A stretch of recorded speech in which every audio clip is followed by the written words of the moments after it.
এ নৈ নীলা পানী খাবলৈ এৰিলি ও ববলৈ এৰিলি ঐ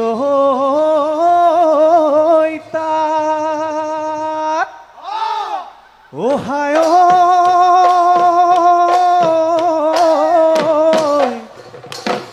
বুকুৰ কেঁচা মৰম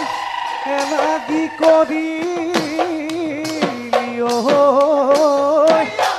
এ লগা জাঠি মাৰি গাত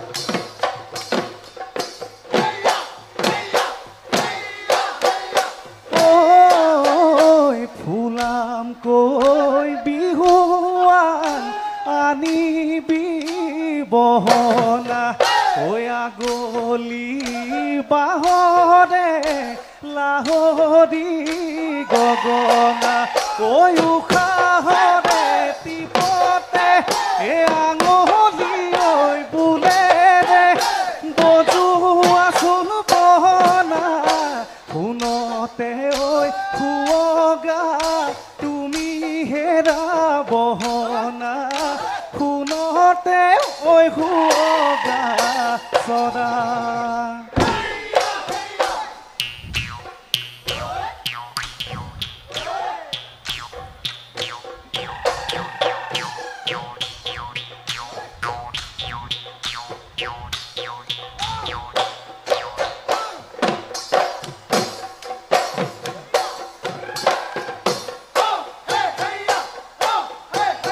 এ দেহি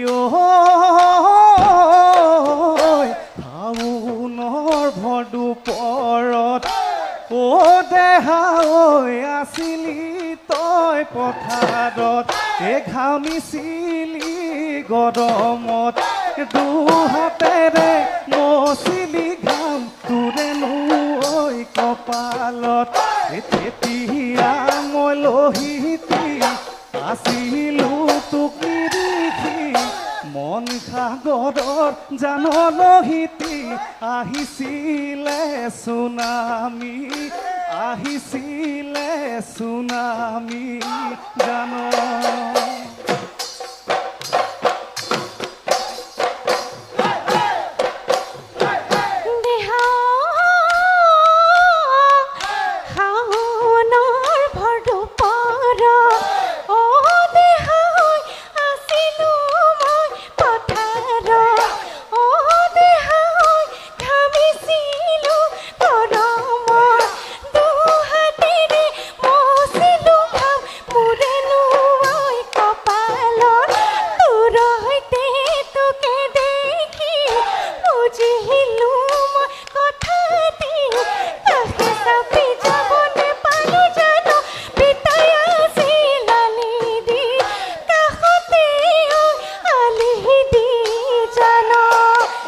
ৰধলা পথাৰত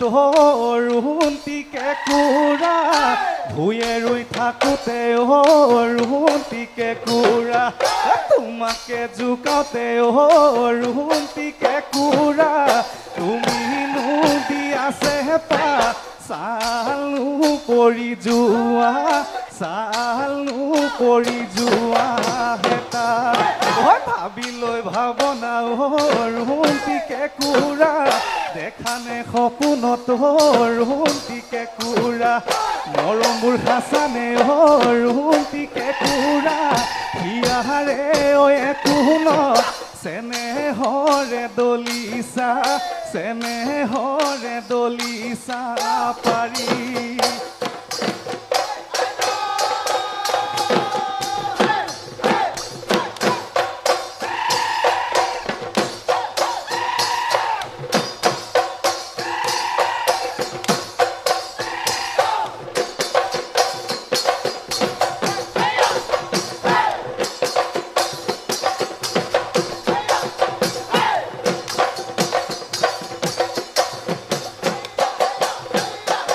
কলি দৈ শিঙাতি নলি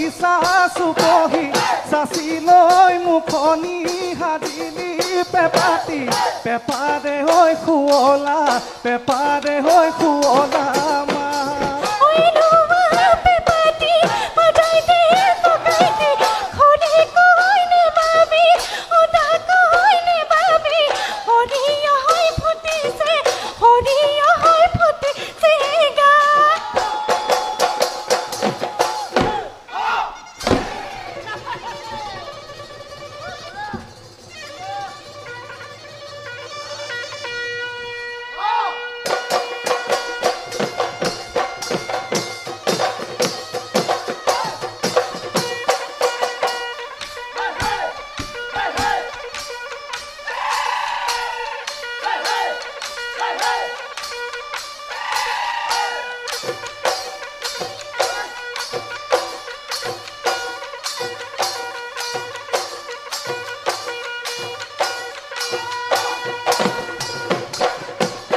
ও গেলাক কোমোৰা পানী ও লাহৰি গেলাক কোমোৰা পানী এ বিহুৰে তলিতে নাচিব তই নেজান নিয় বুঢ়া শিয়ালে আনি পকা বিলাহী পাচি ভৰা দিলাহী গোটে গিলিবৰ মনে হেৰকে ঢেলি ঘৰতে বুঢ়ী হবি আইতা বুলি মাতিমে তোক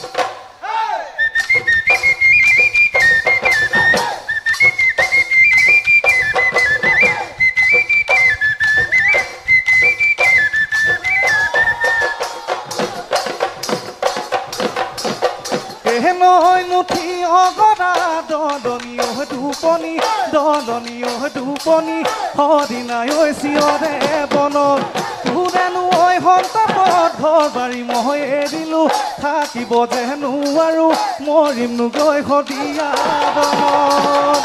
ও দেহি দিখ পাৰে কৰি নিব বিয়া কৰি গৰুৰে ঐ গাড়ীতে তুলি তোৰে পিছে মই গৈ ওলামগৈ গাড়ীৰ নুবম বাহতে ধৰিও লাহৰি নেযাবি পাহৰি দুদিনৰে পিৰিতি কৰি দুদিনৰে পিৰিতি কৰি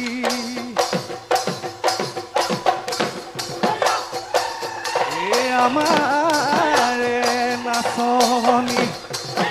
নাচিবলৈ ধৰিলে বৈছে কপালে ঘাম বিহু নাচি নেযাবি আঁতৰি ও দেহি কেতিয়ানো তোকে মই পাম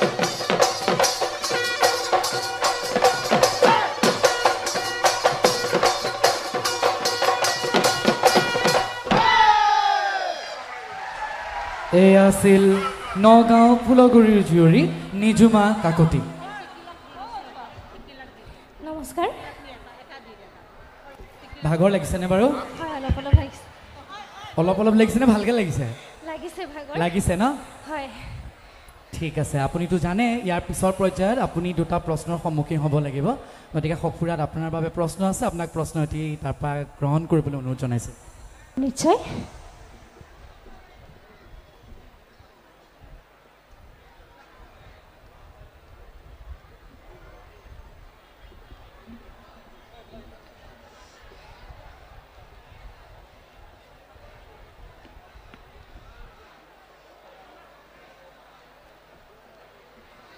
নমস্কাৰ বিচাৰক মণ্ডলী, প্ৰথমতে সকলোলৈকে আমাৰ অতিকৈ মৰমৰ ৰঙালী বিহুৰ আন্তৰিক শুভেচ্ছা জ্ঞাপন কৰিছোঁ। আজি মোৰ ভাগত পৰা বিষয়টো হৈছে টকাক লৈ এটি টকা বাদ্যবিধক কেন্দ্ৰ কৰি নেকি টকা বাদ্যবিধক কেন্দ্ৰ কৰি এফাকি বিহু টকা বাদ্যবিধক কেন্দ্ৰ কৰি এফাকি বিহু নাম পৰিৱেশন কৰিব প্ৰশ্নকৰ্তা ডক্টৰ দীপেন দাস ছাৰ। ইনৈ ঘূৰণীয়া সুতে পকনীয়া ইহুতে পকনীয়া মৰমৰ চেনাইটি বুমিতে বান্ধিলে দুবিতে বান্ধিলে ডকা অতি সতে ফটি এনে দেখিবি বিহুৱা এনে দেখিবি বিহুৱা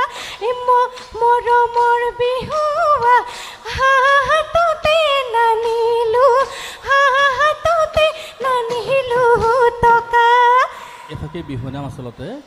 আমাৰ ধেমাজি জিলাত খুব প্ৰচলিত হয় ইয়াত যিটো টকা বুলি কৈছে এইটো কিন্তু টকা পইচাৰ কথা কোৱা হৈছে হয় নৈ ঘূৰণীয়া সোঁতে পকনীয়া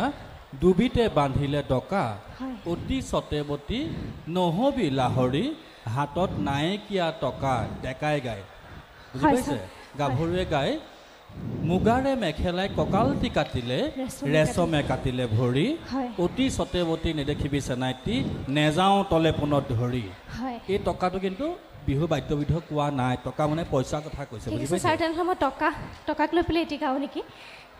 আপুনি এবাৰ উত্তৰটো দিলে গতিকে যিহেতু প্ৰতিযোগিতা আমি সেইটো উত্তৰেই গ্ৰহণ কৰিছোঁ মোৰ ফালৰ পৰা শুভেচ্ছা জনাইছোঁ ধন্যবাদ ঠিক আছে ছাৰ ধন্যবাদ আৰু এটি প্ৰশ্ন ল'ব লাগিব আপুনি একো মোক দিব পাৰিব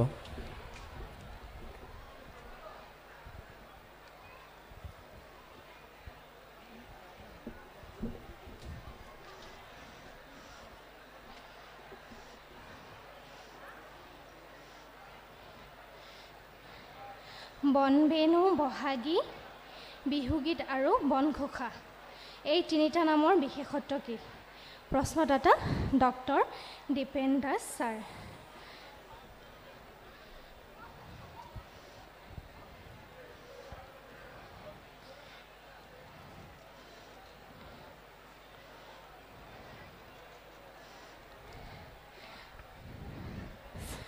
আপুনি প্ৰশ্নটো বুজি পাইছে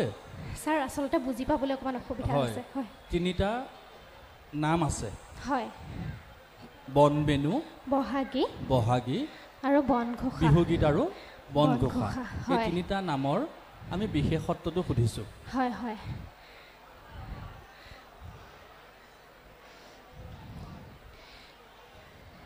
ছাৰ বিহুগীত লৈ পেলাই মই অকণমান ক'ব পাৰিম মই তিনিটা নামৰ বিশেষত্ব সুধিছোঁ মানে তিনিটা নাম বুজি হয়, পাইছে হয় আহ, ছাৰ বনবেণু বহাগী বিহুগীত আৰু বনঘোষা হৈছে আমাৰ বিহুৰ তিনিটা নামৰ বিশেষত্ব মানে তিনিটা হয়। নাম হয় তিনিখন কিতাপৰ নাম মই হয়, কৈ দিছোঁ তিনিখন সৰুকৈ কিতাপৰ নাম, হয়, এই সেইটো কিতাপ ক'ব কেইখনৰ বিচাৰিছোঁ। বিশেষত্ব কি মই সহজতে কৈ দিছোঁ বাৰু হয় প্ৰথমটো হৈছে বনবেণু বনবেণু হয় দ্বিতীয়তে কৈছোঁ বহাগী বহাগী, আৰু তৃতীয়টো হৈছে বিহুগীত আৰু আৰু বনঘোষা বনঘোষা। এই তিনিখন গ্ৰন্থ মই সহজকৈ কৈ হয়, দিছোঁ গ্ৰন্থখনৰ বিশেষত্বটো কি বাৰু ছাৰ গ্ৰন্থখনৰ বিশেষত্বটো হৈছে ইয়াত বিহুৰ লগত জড়িত আমাৰ যিমানবোৰ নাম আছে বা বিহুৰ যি 6 প্ৰকাৰৰ নাম আছে গোটেই নামসমূহৰ বিষয়ে অকণমান বিৱৰণ দিয়া আছে সেই হয় অলপমান এই- শুদ্ধ হৈছে হয় আমি তাতে বিহুগীত আচলতে কি বিহুগীতৰ মাজত আমাৰ বিহুৰ লগত জড়িত কি কি বিষয়বস্তু সোমাই আছে সেইখিনি আৰু বনঘোষা বুলি ক'লে বিহুৰ লগত জড়িত যিবোৰ ডাকৰ বচন হওক ফকৰা হওক যিখিনি আছে সেইখিনি তাত সন্নিৱিষ্ট কৰা আছে আচলতে প্ৰশ্নটো একদম পোনপটীয়া উত্তৰটো এনেকুৱা হ'ব হয় এই তিনিখন হৈছে বিহু নামৰ সংকলন হয় তিনিখন কিতাপ বিহু নামৰ কিতাপ হয়। প্ৰথমখন ক'লোঁ বনবেণু হয়। ৰচনা কৰিছিল ডিম্বেশ্বৰ নেওগে 1922 চনত অসমৰ প্ৰথমখন বিহু নামৰ সংকলন হয়। দ্বিতীয়খন হৈছে বহাগী হয়। 1923 চনত প্ৰকাশ পাইছিল হয় সংগ্ৰাহক আছিল নকুল চন্দ্ৰ ভূঞা হয় বিহুগীত আৰু বনঘোষা হৈছে লীলা গগৈদেৱৰ ৰচিত বিহু নামৰ সংকলন প্ৰকাশ পাইছিল 1961 চনত বিশেষত্বটো হৈছে তিনিখনেই বিহু নামৰ সংকলন হয়, হয়। ধন্যবাদ শুভেচ্ছা থাকিল ধন্যবাদ শেষত উপস্থিত সকলো দৰ্শক মণ্ডলী আৰু মোৰ শ্ৰদ্ধাৰ বিচাৰক মণ্ডলী তথা ৭৪ সংখ্যক গুৱাহাটী বিহু সন্মিলনৰ সমূহ কৰ্মকৰ্তালৈ মোৰ ফালৰ পৰা আৰু আমাৰ দিচাং বিহু আদালৰ তৰফৰ পৰা আমাৰ অতিকৈ মৰমৰ ৰঙালী বিহুৰ আন্তৰিক শুভেচ্ছা জ্ঞাপন কৰিছোঁ ধন্যবাদ